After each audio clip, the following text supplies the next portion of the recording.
Some places feel wrong the moment you step in. Not broken, not haunted, just off. Like the air is heavier, like the walls are listening, like the building itself is waiting for you to do something wrong.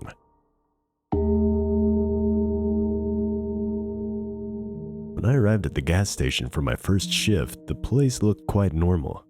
It was one of those standalone branded gas stations named a generic Star Gasoline and clearly family owned. It was a bit run down but serviceable, and only one car was currently pumping gas. The gas tanks were lit by a single yellow light that hung in the center, casting shadows in all four directions, like a compass dial. The actual convenience store part of the gas station was typical. The glass windows were plastered with sun-bleached advertisements for cigarettes, energy drinks, and a 2 hot dogs for 99 cents deal. The tinkle of a bell chimed when I pushed open the convenience store door, and I was met with the smell of slightly old hot dogs that have been sitting under a heat lamp all day. Looking over, I saw that there was no one at the counter, but a lady who looked like she was in her 50s waved at me from the back of the store as she was sweeping up. The store was a little larger than a typical gas station convenience store. The interior is what you would expect, except one thing. There was a clock and an old TV screen lined up on each side of the room, showing security camera footage of the gas pumps. It seemed unnecessary. In addition, the owners didn't aim the security cameras very well, and it was mostly casting footage of the ground in between the gas pumps and the store instead of centering the gas pumps in the middle. "Hello, you must be Alex." I was taken out of my thoughts and looked forward. "I know that my husband originally interviewed you. We've been trying to find a person to do this night shift for months, and I dare say I'm getting too old to stay up that late. But you're young, so you'll be fine." She wiped her hands on her pants before reaching out her hand to shake mine. "I'm Anne. Nice to meet you. You can go ahead and set your things behind the counter, and I'll show you around real quick. I know you've already worked at a gas station before, so I won't bore you. We just needed someone who was good at following directions." The little lady moved quickly for someone her size. She seemed eager to get me started so that she could finally go home and enjoy a normal sleep schedule. "Cleaning supplies are back here in the closet. Mops and brooms are hung on the left. Bathroom is on the right. It's just a single toilet room." I peeked inside. The bathroom was just about what I expected a gas station bathroom to look like. The walls were all scratched up from druggies probably sketching their initials all over it, and the tiles had a nasty brown stain from years of use. But it smelled clean at least, like bleach. And there was hand soap, which wasn't always a guarantee whenever I used the gas station bathroom. "I'll give you a list later with the cleaning tasks and when to do it, since you'll be closing up." Finally, she led me back to the front, showed me how to use the cash register and the debit card machine, and we were just about done. She dug into her pockets and pulled out a pair of keys. "These are the keys to lock up, one for the front and one for the back door.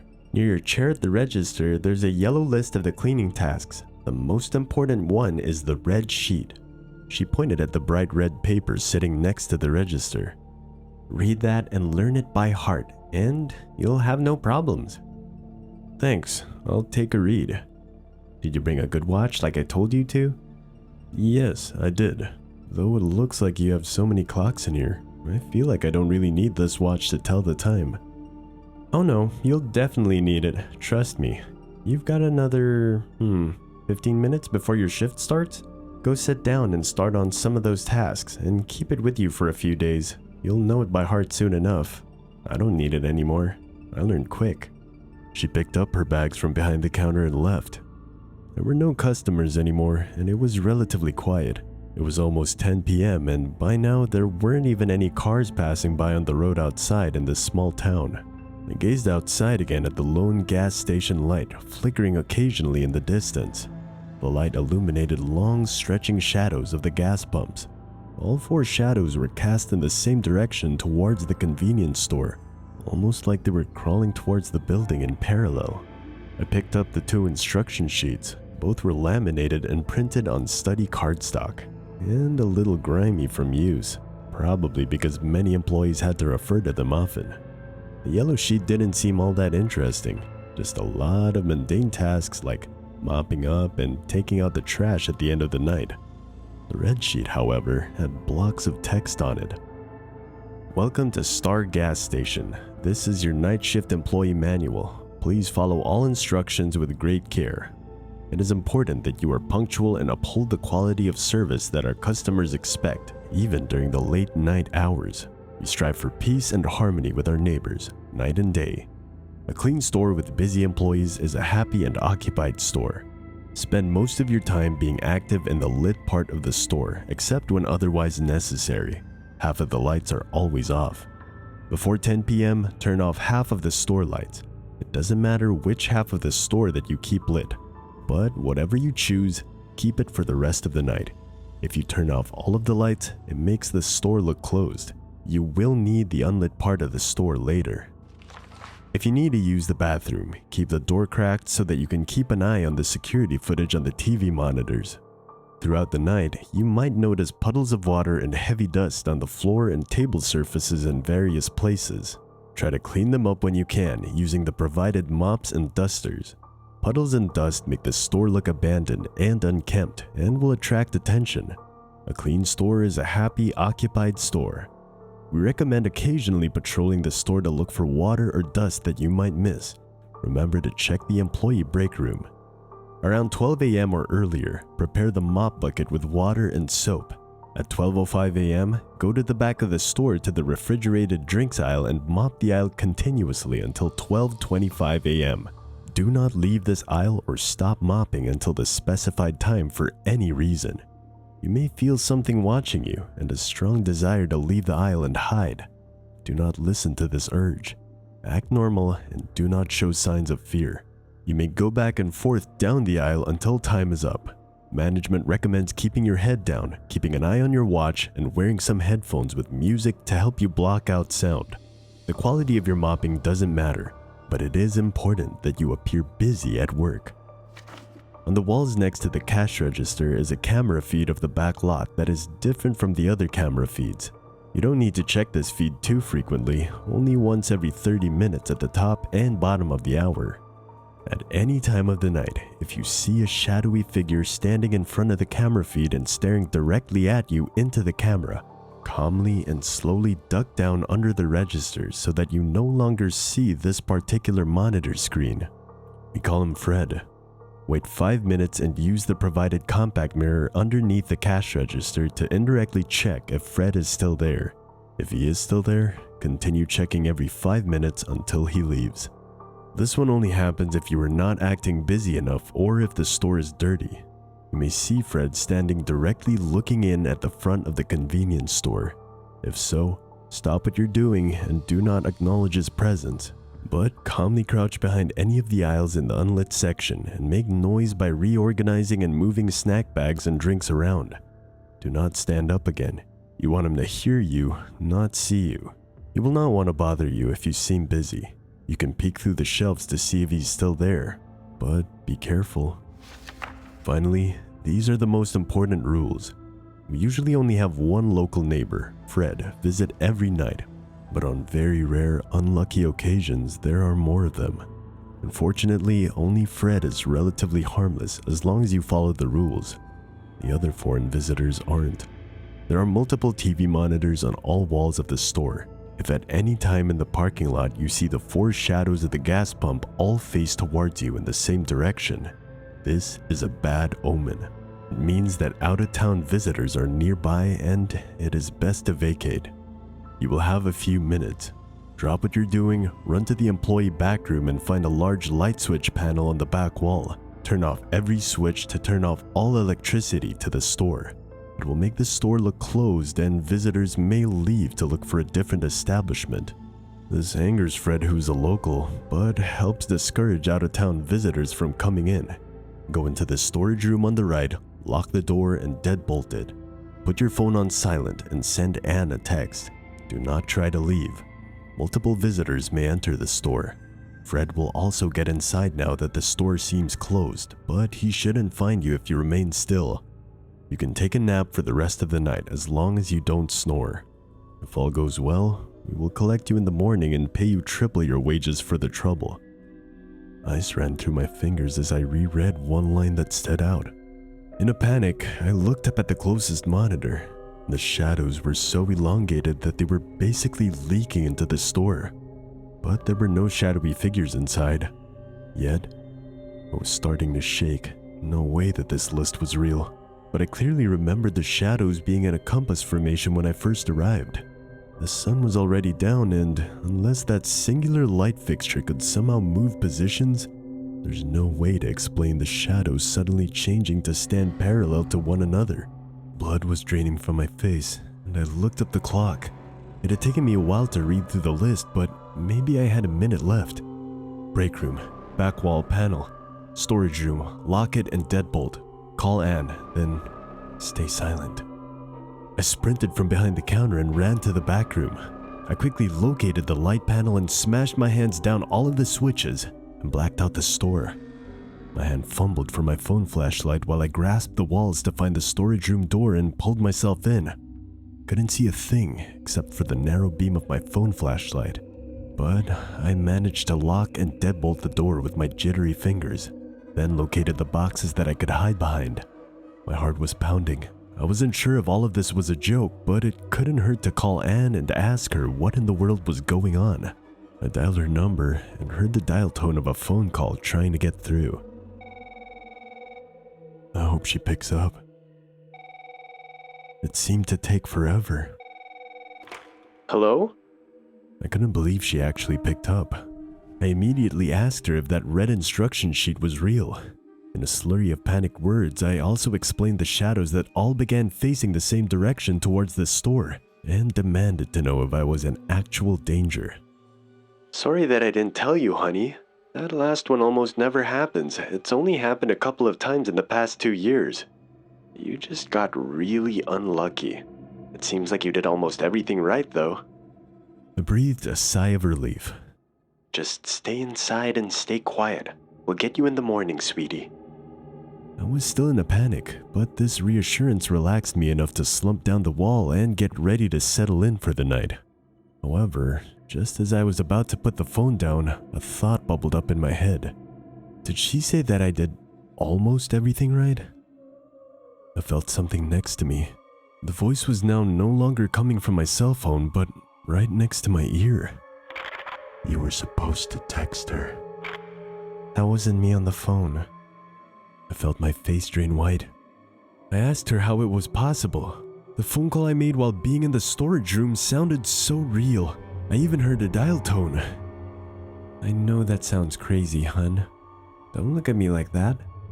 Sit down. Anne sat me down and I spilled a slew of questions at her, but she didn't answer everything.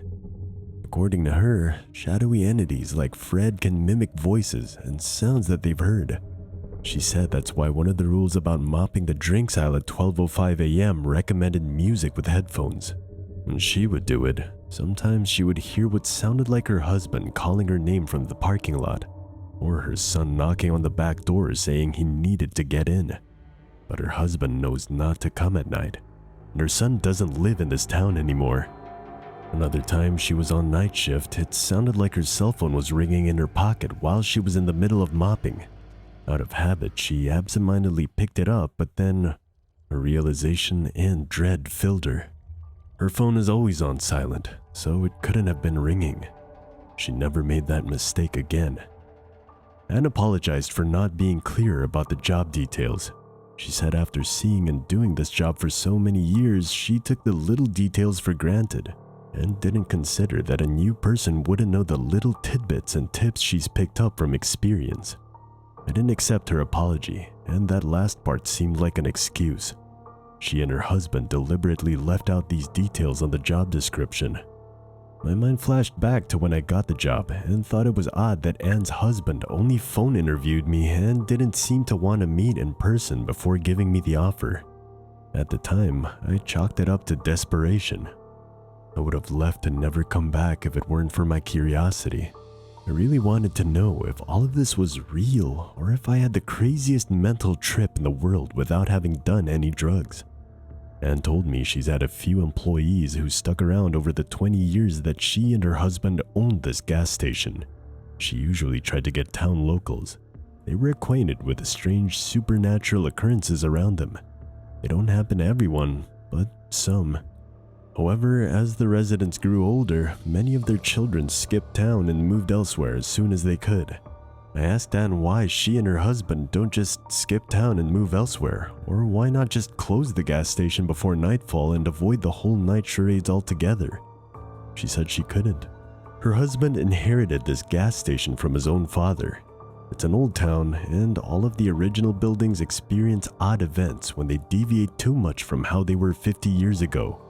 Because this gas station was originally a stay-open late gas station for trucks that passed through town at night, something wanted it to stay that way. Her husband had younger siblings, but in order for them to be able to leave town and live normal lives, someone had to take on the role of owning the family gas station, and it landed on him as the eldest. Once, her husband did try to abandon and shut down the gas station, but misfortunes and near-death freak accidents started to happen around the family. When he reopened and restored the normal working hours of the gas station, it stopped. The big question you guys probably want to know is how I'm still here to type up this report to you. I have no memory whatsoever after hearing Fred speak into my ear in that storage room till later, when I woke up lying face up in the employee break room. Light streamed from the front of the store and I realized it was daylight. Long story short, I didn't die that night in the gas station. That's not the case for my predecessors in this job apparently.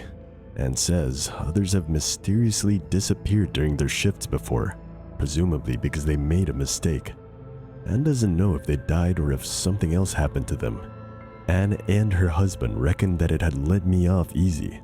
It had let off another employee easy before, but took his leg. Like it took his leg clean off. He technically lived through the encounter, but died from bleeding out in the middle of the night while blacked out. Obviously, both Anne and her husband have survived making mistakes more than once, probably because they had inherited the gas station and were needed to run it. I wasn't sure whether to believe them. I tried asking for the names of the previous employees, but Anne refused, citing privacy for the families affected. She can't stop me from Googling missing person reports, though. I'm sure in such a small town it would be all over the newspapers and town talk. However, I should tell you all that I didn't survive completely unscathed. The ear where I heard Fred speak was now deaf. Even though she was being somewhat uncooperative and a little sketchy, she did look at me with concern when she realized that I became deaf in one ear as a result of working that shift. She divulged that the reason that she worked the night shift these past years was because her husband had gone completely blind. He had accidentally fallen asleep while doing the night shift, and he woke up the next morning shaken up by Anne. It was a bright and sunny day, but he asked her why the lights were still off. Anne herself was getting older, and she was worried that she would fall asleep one day too. She needed a replacement, and perhaps that's why I lived instead of suffering a mysterious disappearance. I'm not sure if that was truth or a threat. Next, I wanted to know who or what the heck Fred was. Anne shook her head and told me that was a story for another day. Not now. You're tired from the shock. Go home and rest up. I refused and asked her about Fred again, demanding my right to know what almost killed me. Shaking her head vigorously, she started to shoo me outside the door of the gas station, saying, "I'll tell you another time. You can have the rest of the week off, but I need you back on Monday." What? Monday? This lady thinks I'll come back? Before I could shove my way back inside the store, Anne quickly locked it to keep me from pestering her, and despite it still being opening hours. As she walked away and ignored me, I commented under my breath that Fred wouldn't like that she locked the door. Fine. Bewildered and my head swimming with more questions than answers, I turned to go back to my car and head home. I got my left ear checked by the doctor, and she told me the eardrum had blown out and was not repairable. I might recover slight hearing, but wouldn't get full functionality back, ever. Since then, I tried to apply to many different other local jobs after that because I was determined not to come back. There was no way I was ever coming back because that gas station is crazy and isn't worth dying over. But for some reason, Whenever I visited businesses to apply to in person, I kept getting turned down immediately. They would say that I'm not fit for the job despite being well qualified, or they would say that the job was already taken or filled up, which made me skeptical. For a couple of those jobs, the opening was just posted the same day. I also pursued some job ads and sent an email with my resume, but almost right away I got multiple message not delivered bounce backs or errors that said the email recipient didn't exist or was unreachable. Had I misspelled the email address somehow? I got a friend of mine from another city to apply to the same jobs and reply to the same emails, but his went through just fine. Then he tried to apply to things on my behalf using my resume, but he would get turned down right away, inexplicably. It didn't take long for me to put two and two together. Something wanted me to stay. The past few nights confirmed it. It started the first night, the day after the gas station incident. My bedroom clock showed 10:30 p.m. and I was standing in front of my mirrored closet door. That's when I saw it. A shadowy silhouette was barely visible through my opaque curtains.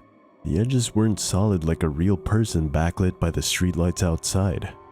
It was blurred, and the whole figure was almost see-through. It wasn't moving, but was facing towards me. I froze. I live in a nearby small town. This was not the same town that Anne's gas station was in. Something followed me home. I froze too long because after about 10 seconds, suddenly the light turned off in my room. You could hear a pin drop in the silence after that. I dared not turn around and I felt the sensation of ice crawling across my scalp. I blinked and the silhouette was bigger, like it had gotten closer. If it had a face, it would be right up against my window. Against all of my senses screaming at me not to move, I forced my frozen muscles to jerk awake and ran into the bathroom connected to my bedroom and made a noisy show of washing my face, splashing water and brushing my teeth as if I were getting ready for bed. In the frenzy, I knocked over my ceramic toothbrush holder and shattered it on the floor with a loud crack. Dread coursed through me, and I was afraid that I would die any second now. I hoped that I made the right decision. However, death did not come for me. Not yet.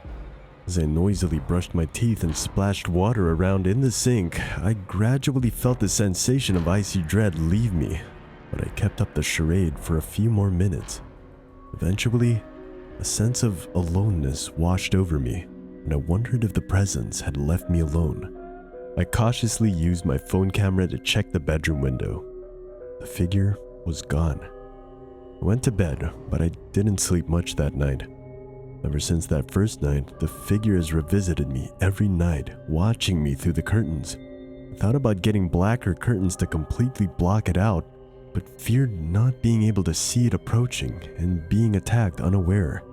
So I decided against it, even if it was creepy and gave me a heart attack every night. I eventually figured out that if I went to bed and held still as if asleep before 10 p.m., it would come check in on me and leave without incident. However, as the days grew closer to the coming Monday, when I supposedly have to return to work at the gas station, I've been getting an increasing amount of bad luck every day. My car won't start, things oddly misplaced. I lost my keys, then found them later thrown in some bushes. The last straw was when my apartment's front door suddenly got stuck in an unlocked position, despite being in fine working condition. Remembering that the gas station's red sheet had said to deadbolt the door when being pursued by the shadowy figures, I didn't take any chances and bought a cheap deadbolt and affixed it to the door. I'm going back to the gas station on Monday for one shift. I want to get all this freaky stuff to stop. I haven't been eating well because of the constant crushing pressure of fear and anxiousness that something is going to happen to me any second now. If you have suggestions, please let me know. Or any suggestions on how to perform Monday's shift perfectly. Feels like there's too many things to keep track of. But I guess if Anne and her husband learned to do it nearly every night for years, I could too. Until then, I am just reminding myself to act normal. Don't be afraid.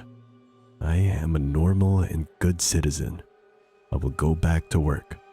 A busy citizen is a good citizen.